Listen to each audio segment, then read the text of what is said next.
Imagine a world where marketing teams do not have to chase leads, qualify prospects, or spend hours on finding the right audience. The system just does it for you. Sounds unreal, right? Yeah, but that's exactly what our today's guest is, Udit Chitray.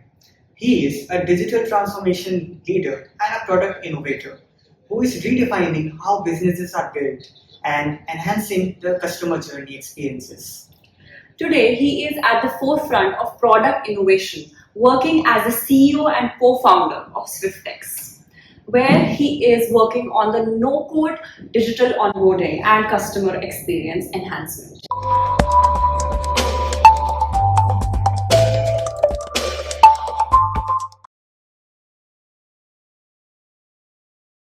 We'd love to have a quick insight into your journey. That how has the journey so far been? Well, in very simple words, I'm a digital transformation leader, third entrepreneur. I spent 12 years working in companies on both sides of the fence, on the product side, on services side, seen it all. With that said, I always wanted to build products. I love building products. And this was the opportunity where I could really make a difference, build tools that enterprises would love because it really helps them build what they want very quickly, very easily, with this security and scalability back. So that's what that's all about. That's great. So before we jump into Swiftex, your product, we'd love to hear from you what the product exactly is and what problem is it solving for the customers. Got it. So Swiftex is actually an extension of what I truly believe. I think technology is meant to make life simpler, and I always wanted to build tech which is making solving problems in a simpler and easier way. Swiftex is truly an extension of that. You could build something that you want very quickly and easily on Swiftex. Our immediate focus is on building the customer acquisition journey parts of customer acquisition is very tricky business. And so it has three different legs. I've worked in industries like banking, insurance, automotive. And all these three segments requires multiple engagement with the consumer when it comes to acquiring them. This is where Swiftex really brings about our defense with three different product categories. One is the low-code, no-code interface, and just a simple way to say a drag and drop interface for building forms. Then we have an AI-driven consider or lead management solution. And then the last bit is onboarding. So if you look at it, if I want to acquire a customer, today I pitch my product on my website or on a store. Once a consumer is interested in my product, I use the form builder product to acquire their details. You could build landing pages, you can build multi-step journey in a with a custom product. And once you have consumer engaged with you, you want to talk to them, they want to talk to you, you have an AI-powered lead management system which enables you to do so. And once you're able to communicate with the customer has shown interest, they're now interested in buying your product, you want to onboard that prospect as a customer into your CRMs, into your solutions, into your backend system. That is where the job builder comes in.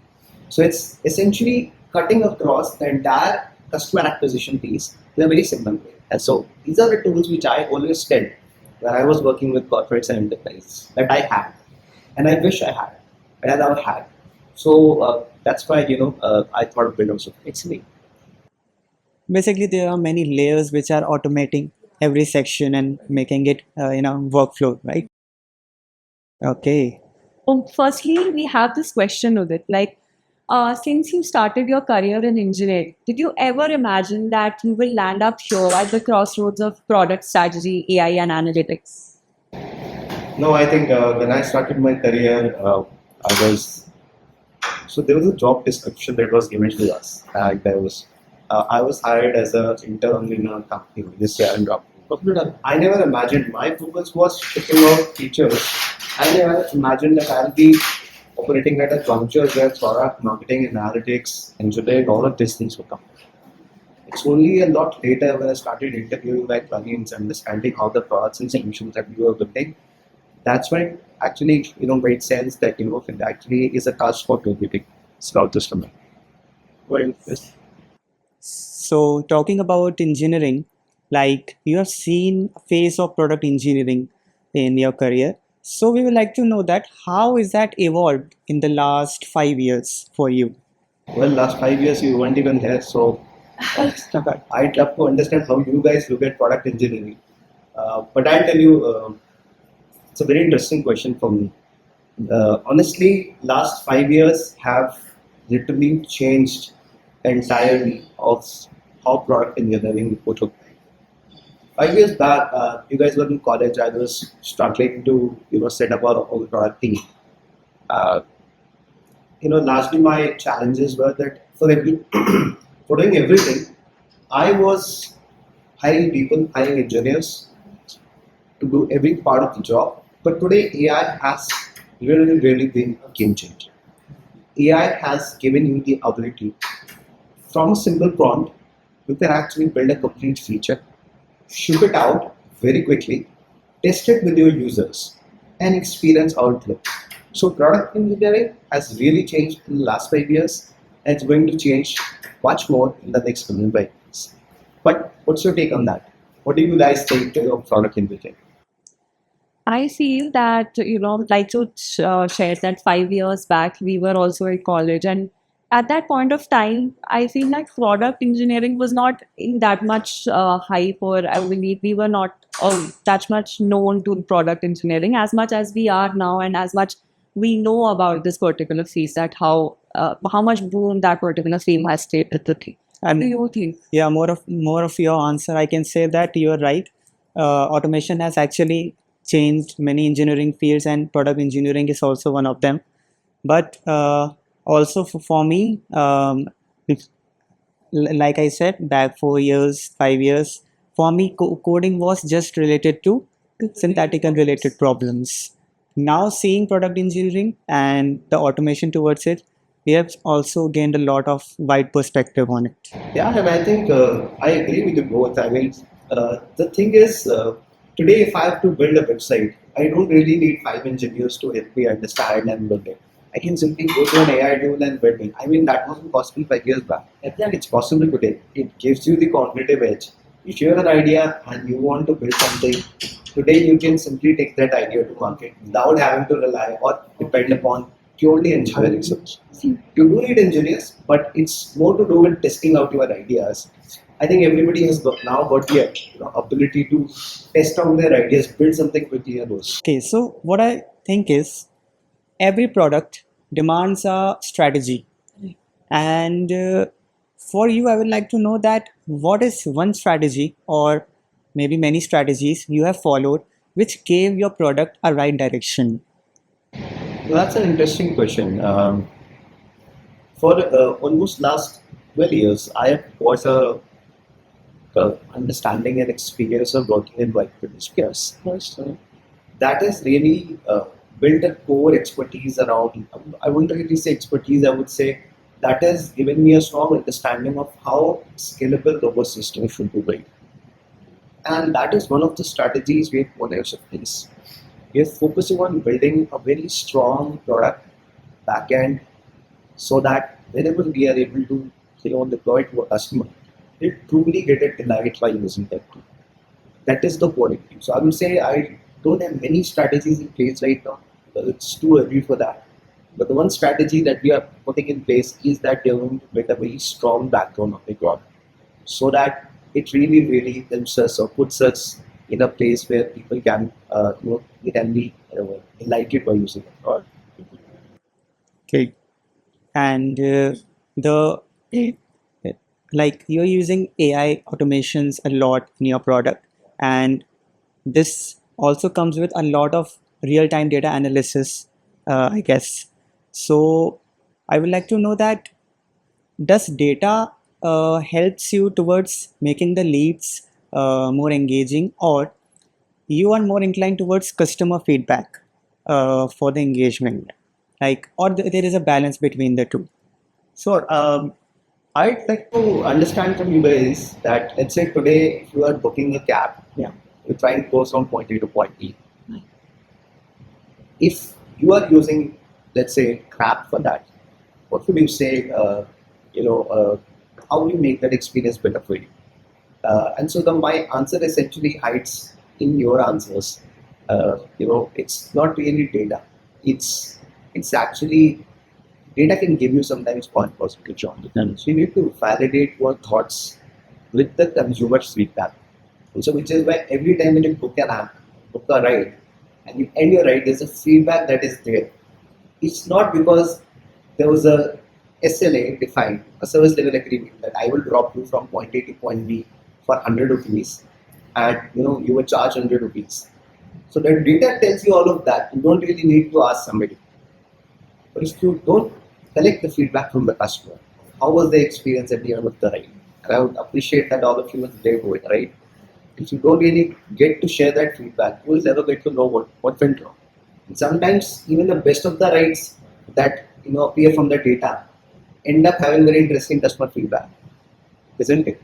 I didn't like the way driver was driving, or I didn't like the way the route was taken that was suggested. All of these information can only come to you once you collect customer feedback. So it's of paramount importance for any product company today to, I think, look at both the data that you have and the customer feedback in order to get that, get a real sense of what's your take on this? I believe that yes, as you said that some qualitative point, it's very important that customer feedback should be of great relevance.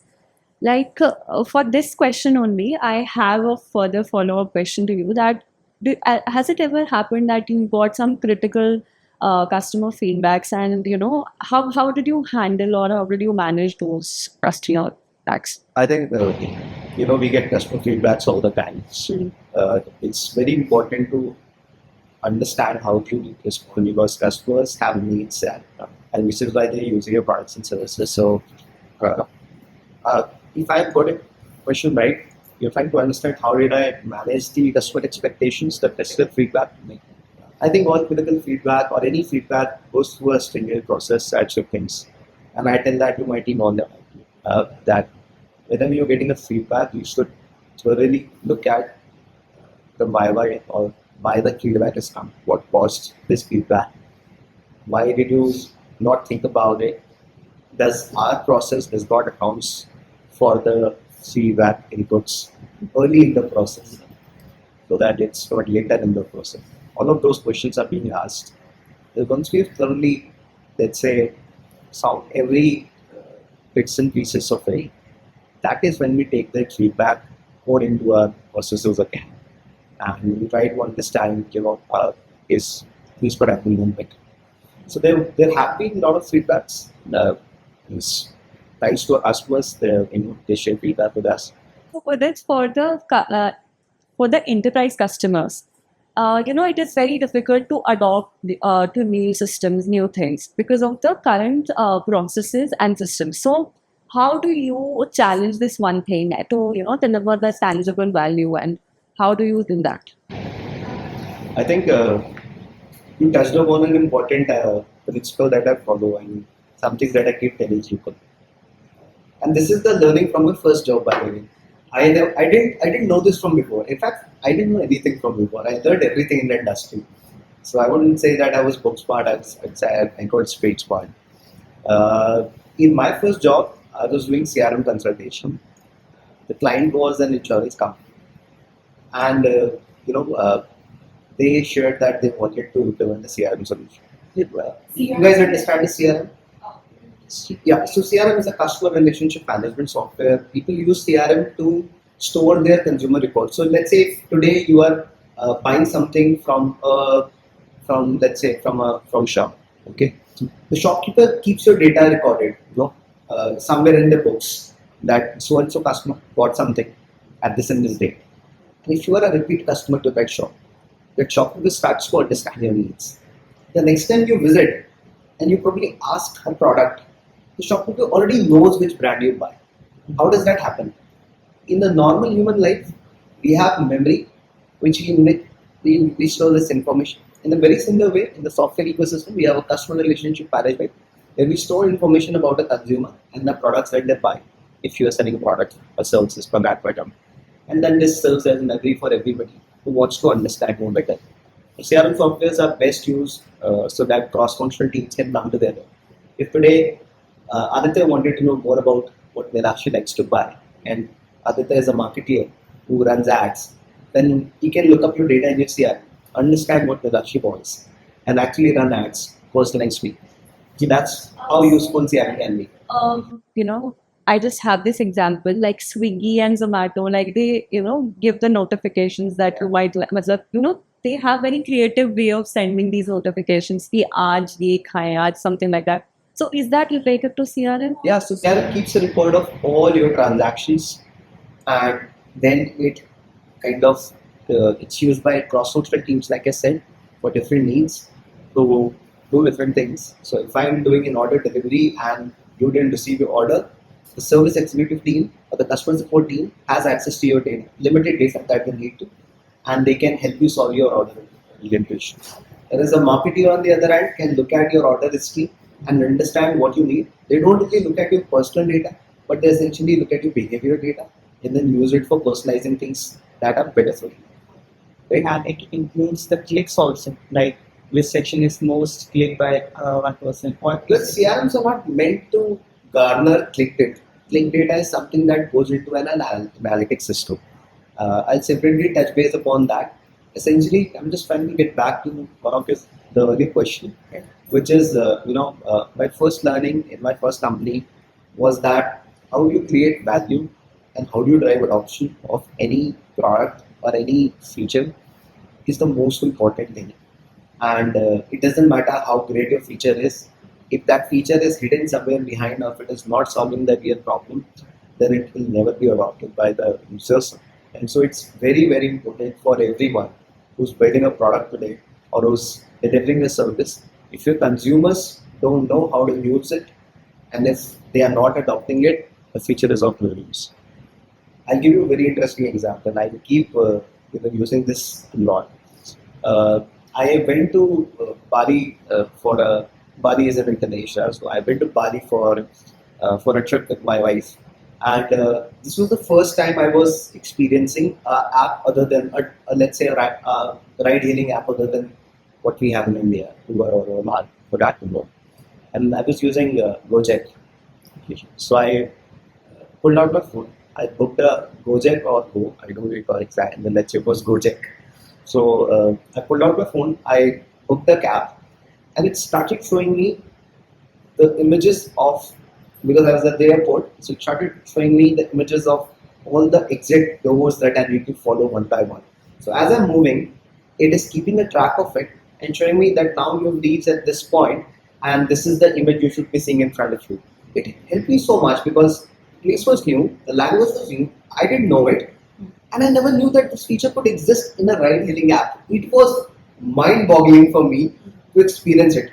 And finally, when I reached there, I couldn't talk to the guy in the native languages. So what the app did, it showed me a color-coded card, the vehicle number written on it, and it said, "Raise your hand with the phone." And so the guy could see that amongst thousands of other passengers, the one with the yellow card is the guy who is looking for me.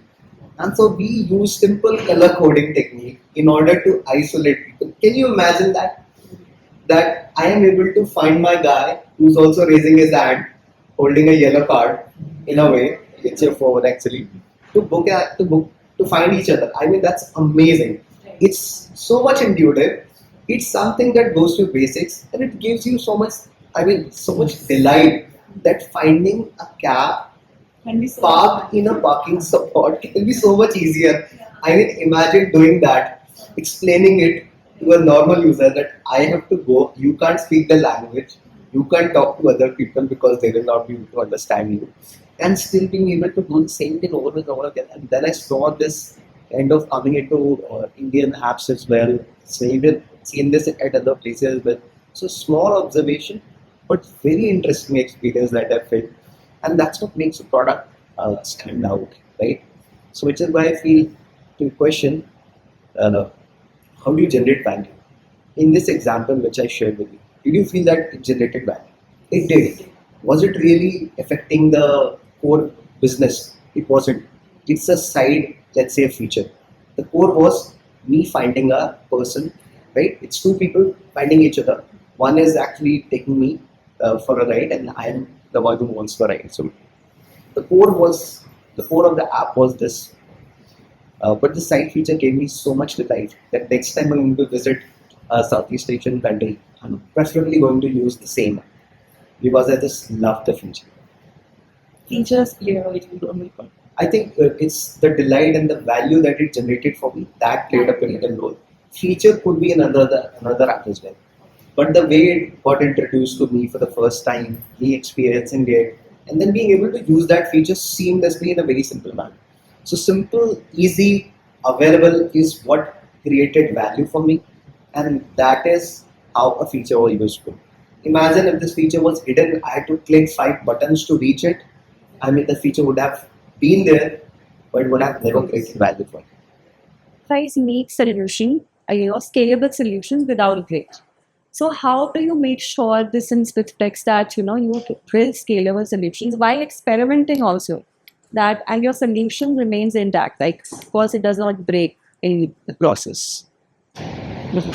Yeah, I think another great question. I'd start by saying that enterprises don't buy features. No doubt. When you work with an enterprise, large company, there's too much at risk. So they are not in just for buying features. They expect their internal processes expect that the solutions shortlisted for review already have the outlined features that they need to involve. What enterprise buy is risk reduction.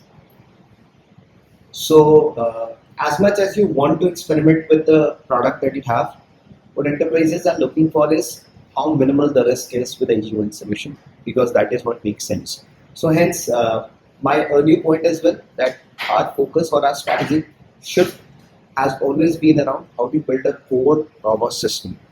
If I today roll out a solution which is buggy, which does not work half the time, that's a great feature. It's that just one more feature which differentiates me from 10 other competitors. I don't think so. I'm justifying the value that enterprises will be looking at. It might be lucrative to one side of the business. It's okay to test it out with such small businesses in your beta roles. But for enterprises, you need a stable product. So our focus is always on stabilizing and delivering quality product which is tested on scalability and security. We don't roll out a ship of beta features to everyone in our public releases. We essentially do that exclusively for certain set of consumers who are our control audiences. We want to experiment with such features.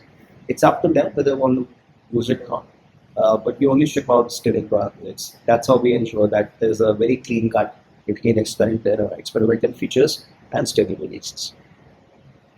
Would you like to share any stories where you experimented with a particular feature and it did turn out very bad? Sure. I think there are a lot of such examples. We tried out something because that's what the core spirit of product management is. I'll give you an example of my stint working at a life insurance company. I was product manager for D2 payment, and so essentially in insurance, I was in life insurance, and we were selling life insurance products digitally. So imagine you want to, let's say, buy a life insurance. Do you guys understand life insurance a bit? Great. So I was actually managing that once a consumer has visited your site and left the link, all the way to payment before actually they make a payment for buying that product. So there's a 3-step process. You look at the quotation. What is the offer against the price? You make a payment. That's step 2. And third is you fill up your documents, fill up the form and submit the documents. So I was taking care of the team. And one of the challenges that we were trying to solve was how do you kind of increase the cart value? You all understand cart value, right? If there's X rupees, how do you increase X plus delta? And so something that we tried out, and we kept on experimenting every day on the features. Every day something new to reduce the friction between point A and B.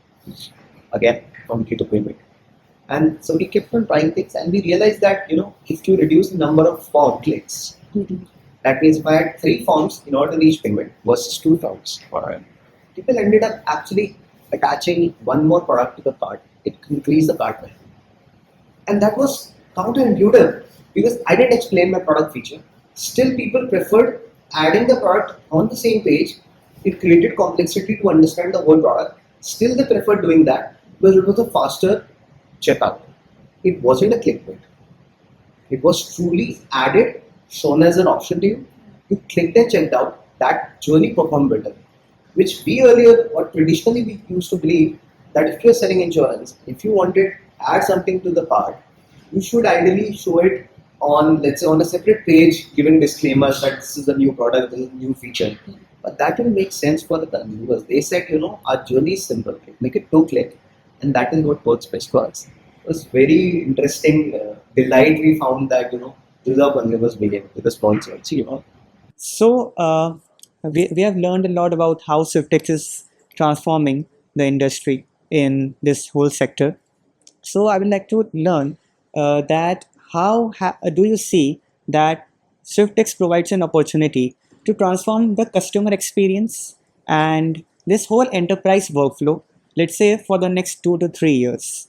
Like, how is it changing on a very surface level? Like, how customer are getting things very simplified, as we just discussed, and at the same time the enterprise is also getting more efficient. So what's your take on that? So, it's a very layered question, I would say. There's a set of people who are, let's say, buying something. There's a set of people who are selling something. So business and consumers both are moving in very different slopes, right? The consumers are like they're getting more educated, they're getting more advanced using technology predominantly.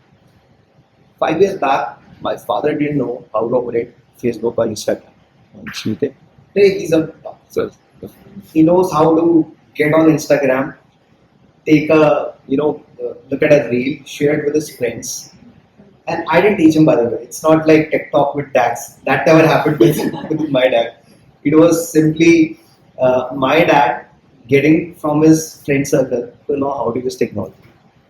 Today, my mother uses ChatGPT for generating or reviewing food recipes, and that never happened before. So consumers, even in my parents' age segment, are now getting more and more familiar with technology. Whereas on the other side, businesses, a lot of businesses still struggle in adopting technology at the core.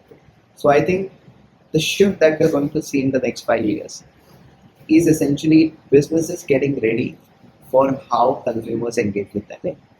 Today, if I'm buying a car, I would have done all my research on it. Even if I'm from a curiosity as well, I would look at it's just that the channel changes. If I'm in tier one, I'm probably go various blogs to review the product. I will look at YouTube videos. I will go to the dealership site, check out the product, check out the details. What's the next feature that they have, which is not there in the competition? All of that. But tier two guy looks at their WhatsApp videos. It talks to their friend, who also, by the way, are on WhatsApp or Instagram. Looks at the reels. The content consumption just changes from reading text or just text to consuming videos, looking at influencers, talking to friends. Still happening all right is the we like.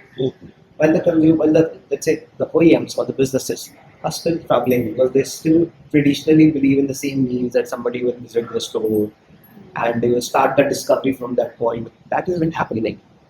Even now already education. So businesses will soon start to shift, adopting to how consumer wants to behave, and that is what is going to be a major shift.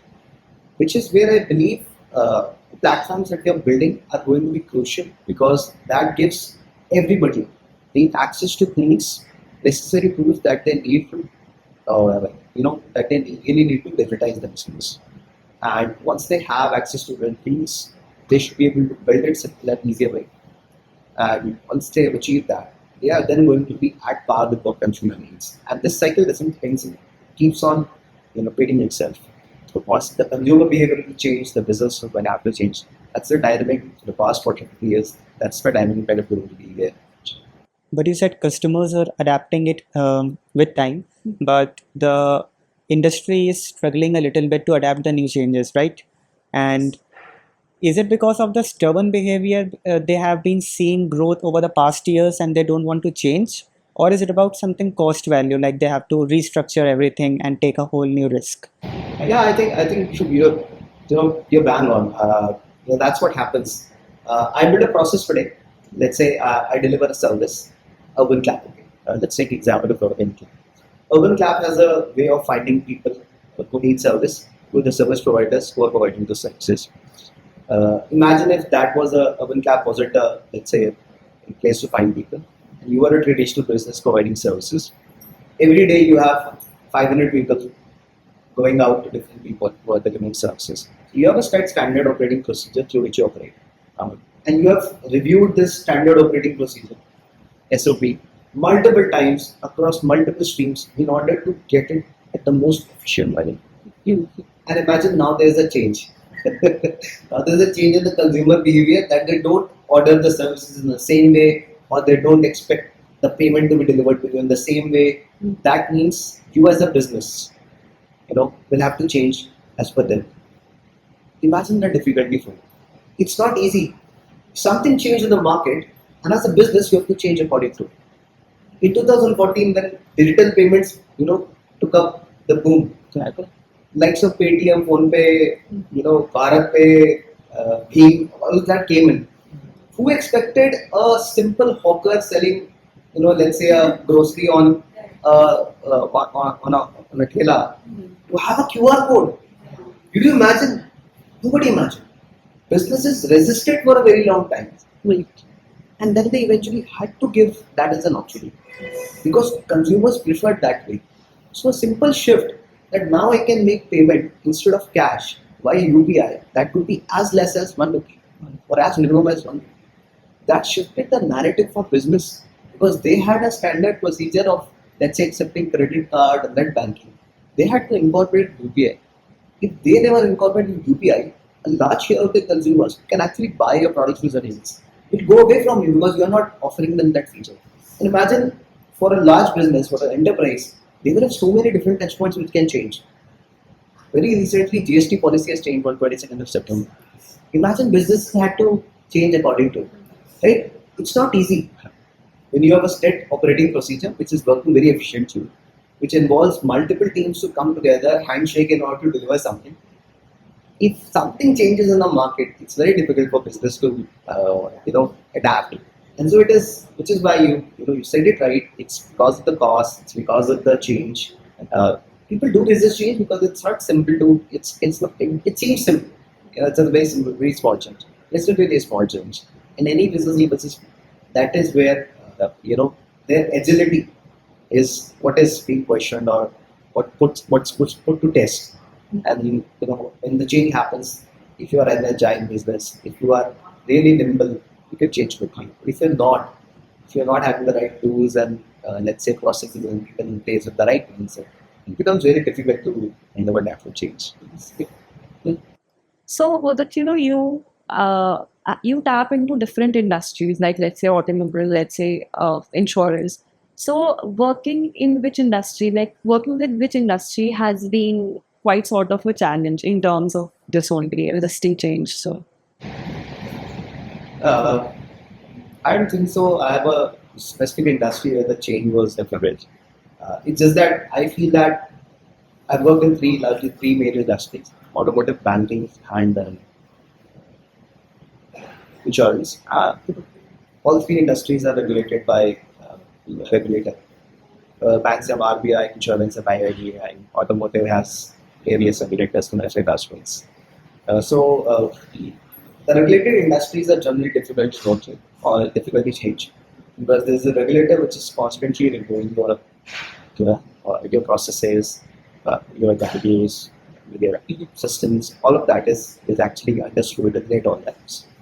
So imagine for let's say for I would say for a clothing brand to sell a product, there aren't really regulations, right? There aren't really many regulations. There are few regulations that are followed. But there aren't really product-related regulations. I could build any product of my choice, right? I could build any size T-shirt. I could build any fabric T-shirt, and nobody's going to say, by the way, you're not following the policy because there's no set out any policy. But if you're building a car, if you're building or insurance product, selling to customer, if you're selling a banking services, but there's a regulator constantly looking at over your shoulders. Are you doing it right? Are you putting your customer's interest in the foremost? And all of that makes it difficult. So my experience largely lies in data. And I feel that all three industries have been equally challenged. I'm that easy. And I must appreciate, all these industries are very core to you, be it automotive, be it insurance, be it banking. It's very personal to everyone, right? And you wouldn't want your banking partner to, let's say, falter on any of the promises that they did back then. That's very a tricky area. So I think a change will happen, and change is already underway. But all three were really challenging ourselves throughout the change. Still, Shadit, lead engagements might, they might look straightforward. Just go out and just reach out to the leads and just convert leads. But in actual, I feel they are quite a lot of messy. So what challenges do you face while, during that lead engagement? And firstly, I would just like you to, give a brief about lead engagement in it. So you understand from lead engagement. I'd love to understand from you guys what's lead engagement for you. Yeah, let's do that first. Why don't you guys tell me what do you think is lead engagement?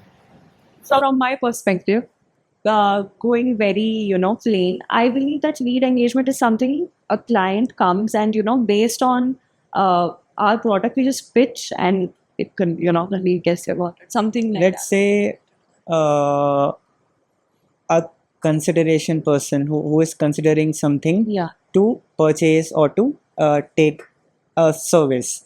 Let's say I'm a person, I want this coffee. Then I'm considering to get this. I'm getting engaged in it. So I am a lead who is getting engaged to drink it. But is this coffee? Actually. Yeah, exactly. Does it has the feature for me to actually take some action on it, or to take the coffee, purchase it actually, I could say. So with the process between them, that I can say can be a good example of lead engagement. Well, I think you guys have beautifully put it. I didn't expect those answers. So that's amazing. I think you've been taught right, you've been trained right. A lot of businesses, by the way, the market can't define lead engagement in such a beautiful way the way you guys did. Lead engagement is a very messy business. It starts right when you when you are trying to explore about a product, all the way till when you buy that product or services. It doesn't end even there. It ends all the way till till the time you come back and return for that product. The lead visit is also equally important. And all of that speaks for how well the lead engagement was. Traditionally, businesses think if there's a lead in the market and they have a product for it, people will definitely come to buy. Okay, and if you're just getting what I'm saying, people get quite the myopic in the vision that they feel that they have a only product and services in the market who can fulfill the needs, and sometimes they are in for it in. So lead engagement truly is a messy business because, especially for digital businesses who are selling incrementally, you have to understand this bit and little more. I, as a company, is selling something on that. You, as a consumer, sitting at your home, at your convenience, buying the refill at your like million assets, phones, tablets, computers. If I am not able to tell you what I do very clear, or if I'm not able to tell you how my product differentiates, and when you engage with me, like you said, you're considering to buy a coffee. If I can tell you whether this coffee, what this coffee has, that that fits you, and even then further, not just that. At the time of, let's say, making an order for the coffee, I screwed up on the payments. Or let's say in the delivery of that coffee, I screwed up in delivering that coffee to you at the right time, at the right temperature, with the right taste that you were expecting, irrespective of what my product was. You'll not like it. If you'll not like it once, you'll probably not order it again.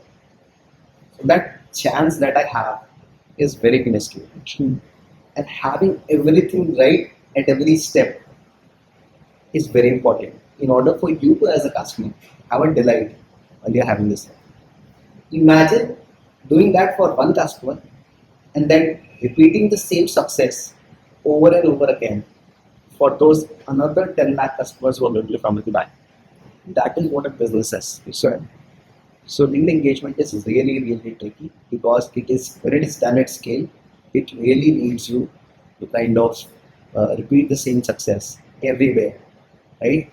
With every consumer in different situations in the right. That is what is businesses aim to do.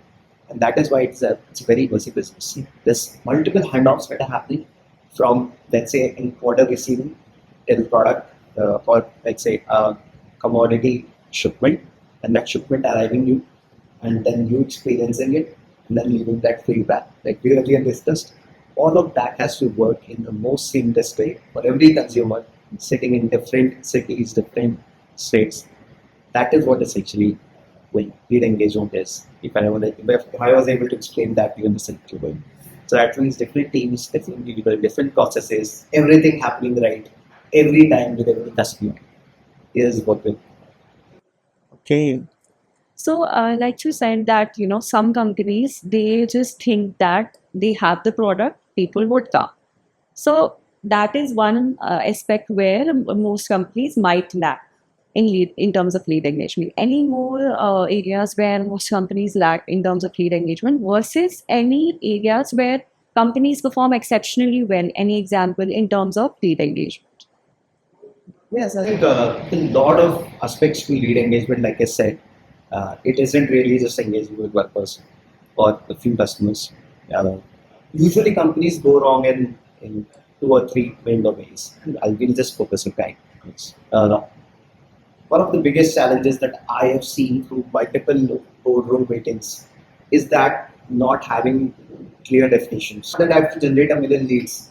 The definition is that I have to, let's say, close. Yeah, I have to close. No, it's not like quality leads. Quality leads is an outcome of, let's say, closing 100,000 sales a month. If my goal is 100,000 sales a month, and your definition is 1 million leads, then we're looking at two different goals. Yeah. You continue to keep doing 100,000 leads or let's say a million leads a month, and I might not end up achieving. So, first is clear goals and clear definitions, let's say, for various teams who are working with you. And then the second is having shared goals. I think a lot of companies, when they start growing, when they start scaling, there are isolated structures created that you are marketing and you are sales, and you have your own set of KPIs, which is fine because in order for a large enterprise to operate, let's say with clean outcomes, you need isolated KPIs. But then you should have goals aligned to organization's goals. If I, as an organization, has a goal of selling 100,000 months every month, then if the goal is not in sales and marketing books, or let's say operations books or delivery team books, the same goal, then you are all bound to fail. And so this is one of the common challenges I've seen time and again across organizations, that a lot of teams don't have common goals. And it's not like something that people choose to ignore, just that it so happens that you have to kind of sometimes busy transactions, like we forget the bigger picture. It all happens with it. I mean, it can happen with anyone. Right, okay. But now I have two perspectives in my mind. So I want to ask, like you just told that repeat value of customer is really important for an industry to grow.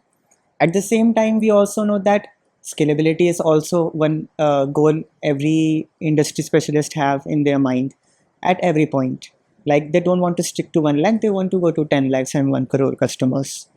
So there is always a, let's say, face off between quality and quantity, and direction may change, the strategy may change for them. So I would like to ask your opinion, like what do you prefer or how do you balance between engaging the leads which were already present versus getting more leads? Like how do you balance between them, or do you give a priority to one section or the other? What's your take? So I think these are, it's an interesting question, but there are two set of things. One is that I, as a business, has a need to deliver let's say, deliver on business promise, or whatever customer is buying, and I should be able to deliver that value or service or product. That's one aspect of it. That is, let's say, an atomic goal. I should be able to deliver my product or services to a consumer uh, in a very seamless way, critical this point in life. Once I'm having that metric achieved at a customer level, at one single customer level, I have to then scale it to, let's say, a million customers like Hudson. You are right, this is where people tend to go wrong. The question is, what should you focus on? If you have 10 million leads coming to you and you are only closing 1 million customers, where should you focus be? That's the video question. If you treat everybody, and this is what most of the businesses start doing. I'll take example of, let's say, buying a credit card. Okay. We all must have tried to buy a credit card. Yeah, and educated savvy customers, they go online, they research. Everywhere you will find same set of cards being offered. What is that unique proposition from IMS is essentially what I'm trying to figure out. So I have a need in my mind. Maybe I need reward points. Maybe I need cashback on fuel. Maybe I do online shopping, so I need discount coupons or vouchers. Right. So I have a need in mind, and all the companies are just selling me their benefits. This is where the gap is. Companies try to pitch you with one size fits all sales pitch. Here's my product, here are my features, take it. If I had an option today to customize a card as per my needs and have a sales agent who can guide you, by the way, sir, this card suits you because these are your needs and we are meeting on these needs. I think that's it. That's the golden pitch for me. It was such a fun interaction with Udit. I got so much to learn about product engineering. Yeah, I also feel the same. And please share your segment, which you found very useful in this episode, in the comment section. And please do not forget to like, share, and subscribe.